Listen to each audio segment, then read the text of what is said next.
Okay, kiddos, welcome back. Here is part 2.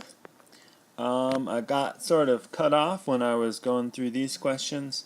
I was running out of time, so here we go for a solution to question 11 and question 12. The solutions are on the next page, so I'm just going to read through these questions to refresh our memory.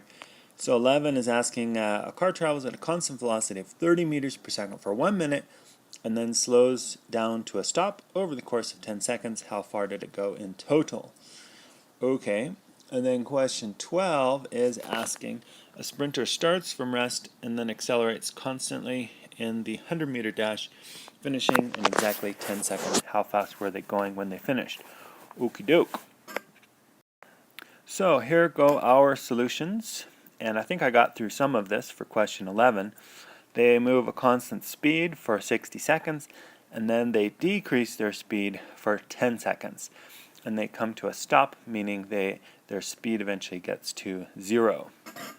So we add up the distance they travel for the constant velocity part and the distance they travel for the accelerated part. So notice how we say their state of motion changes here. So we have to break it up into two parts. Okay. I think I described that the area under the rectangle and triangle would be 1950 meters, which is not a coincidence. That is correct. The area under a velocity time graph is the total distance traveled. So plugging in, we get this, 1950 meters. Notice how for the slowing down region, I had to find the acceleration by doing change in velocity per change in time, and it is negative. They're moving in the constant direction, they're moving in the positive direction and slowing down, so their acceleration was negative. Okie doke. Question 12. Now notice how I'm sort of laying out the information here, so I am going backwards.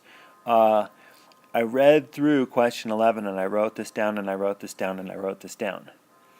And then I created this diagram to sort of help me understand the question and help structure my solution.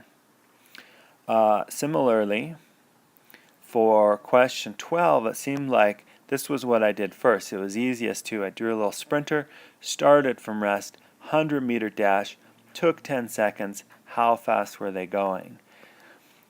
So I kind of wrote that out, and then I took all this information from this diagram that I created and wrote out my given and what I want information. This is really helpful, okay?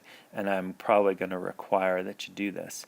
So once I knew that, then I can look at the formulas available to me, and this formula seems to be cropping up. So, distance is average velocity times time. So I wrote it in formula form. We have distance, average velocity times time. Simply substituting in, solving for v sub f, or final velocity, gives us 20 meters per second. Okay. So if they start at 0 and they end up going 20 meters per second, their average velocity would be 10 meters per second over the course of 10 seconds, means they would travel 100 meters. See you next time.